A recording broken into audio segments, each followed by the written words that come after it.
Hey there, I'm Ben. Hello, welcome back. Today we're talking about the Birdie by Birdie. I guess when you only have one product, the branding department gets a 4-day work week. Let's start with fit, finish, and physicality. I love the packaging. Honestly, it's really nice to see the way in which companies are beginning to factor in biodegradability into the way that things are made. It's recycled and recyclable packaging. Good God, what a time to be alive. There are actually some caveats and disappointments to this, but we're gonna get to that in a minute. Honestly, at first blush though, I would say the device feels well built. I'm not sure that given the price, it has the this was nearly $300 vibe, $261 after taxes to be exact, but it doesn't feel expensive and it doesn't really feel cheap. So it wasn't fully charged when it showed up, but it took less than 30 minutes to finish charging. The website says it takes generally about 3.5 hours to charge, so these numbers are starting to make sense. I also love that you can just leave it plugged in forever if you so choose. Until I can bathe my house in electrical radiation and charge my devices that way, it's nice to have one less thing to charge. That said, the battery of this thing is in the months, so not such a big deal either way. Usage. Honestly, it's kind of boring. It does nothing. I mean, even old-timey clocks did more than this. And I do find myself wishing it did something. I know that's not the point, but it feels kind of anticlimactic. I find myself wanting to be able to check the battery or interact with it in some way other than just breathing. This product is maybe not for people with ADHD, or maybe that's what makes it perfect for us. When you clip it into the wall for the first time, it makes a full rotation, and my suggestion is that maybe that rotation should be an indicator of what the battery life is, so you could just unclip it and clip into the wall, because that's pretty easy, but I'm getting sidetracked. So on that note, I do like that it does a little rotation so you know it's working. I would also say that the dead bird is ominous in kind of a playful way, I guess. I feel like it's only really scary if you make it scary. I should also say that there were times when the bird fell and I didn't notice because it's pretty quiet, honestly. If you're listening to music, it's very unlikely that you'll hear the tiny motor. I would therefore recommend mounting it somewhere within your natural sightline instead of way above like I did. Stupid.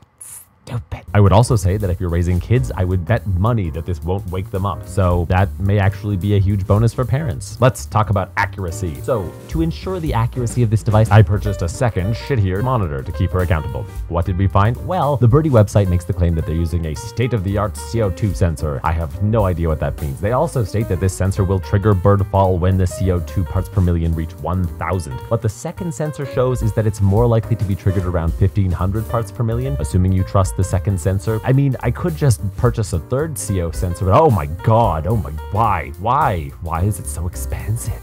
Jesus. Yeah, we're just gonna trust that they're both relatively accurate. Just a quick note on this second CO2 sensor. After a night with the window closed, typically I would get up to about 1,000 parts per million for CO2. It generally starts swinging at about 1,500 parts per million. You can silence it for a few seconds by pushing the button on the top. Something I notice is that I rarely trip the sensor when I'm alone. So, you know, most of the time. But when there's another person in my apartment, which is about 24.5 square meters, just in case you were wondering, it's pretty easy to trip it. Also, tiny review summary, you can leave this shittier sensor plugged in, and if you want to keep this thing, you probably should do that. That said, it's real cheap. It feels pretty terrible, and it's hard to know how accurate it really is because it's from Amazon and quality control is kind of bullshit there. So tech support. Is their tech support any good? Well, I submitted a fairly easy request on August 1st, and I got a reply on August 7th. And while that's not exactly a quick turnaround, the response was very good, although to be honest, I was kind of shocked because they appear to have admitted to lying or are lying now, or there has been some kind of massive miscommunication. Let's just jump into the next section. Ethics and environment. So after a lot of abject failures, I'm happy to announce that Birdie is one of the very few companies which at least has some kind of sustainability in mind. In doing my research, I noticed that the wording of the website is a little suspect. Made in 100% plastic. This could just be the difference in how European English is used versus North American English, but the cynic in me had to know, so I reached out to them. What I found was both disappointing and kind of good.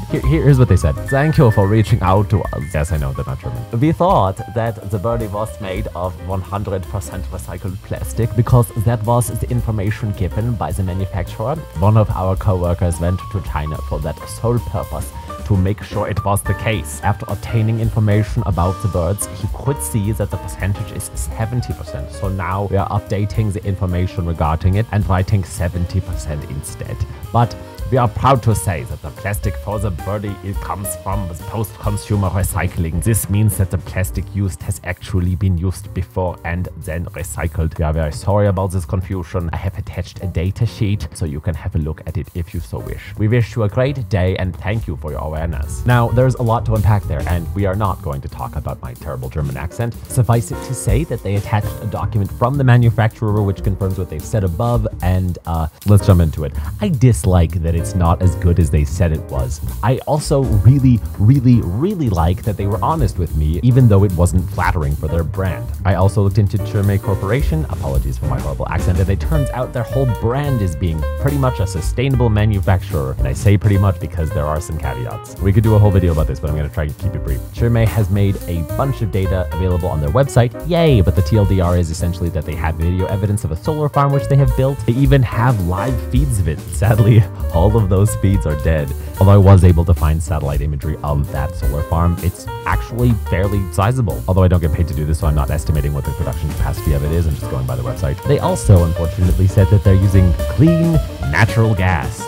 Spoiler alert, natural gas is neither clean nor good for the environment. They also claim to have 70 megawatts of solar on their factory roof. I could and maybe would make a whole video about Churme and what it means for manufacturing in East Asia, but I gotta keep your attention up, so if you want to read about it, there's a lot more below the like button. I mention these things because this is not a cheap product for what it does, and if Birdie made guarantees around a really positive working environment as well as a carbon-free production, I and many others would be willing to pay more. Summary, my big takeaway from this is that I really wish this thing also had a built-in carbon monoxide detector. It's arguably quite hard to die from too much CO2, especially in my poorly ventilated, poorly insulated little den of iniquity. What purchasing this made me realize is that if I have one or more guests, I should probably open my windows. Now that I know this, I feel that I can safely return the product. Yes, it's cute and cool to have this ominous little bird hanging around, but truthfully, it's not a life-saving device, and as much as I love the thoughtful design and the more responsible material choices, it is to me just not worth the price. And again, I would rave about this if it could also detect carbon monoxide. Like, I literally have a carbon monoxide detector. Why don't they fuck? And because that summary felt kind of rambling, here's the nutshell in a nutshell. It's a good product made by good people who are trying to be better than the industry standard, which is amazing. If it had a carbon monoxide detector, it would be a must-have. I would pay even more money than I did for it already. I really wish it had that. Okay, I'm done now. Thanks, bye. Also subscribe, please.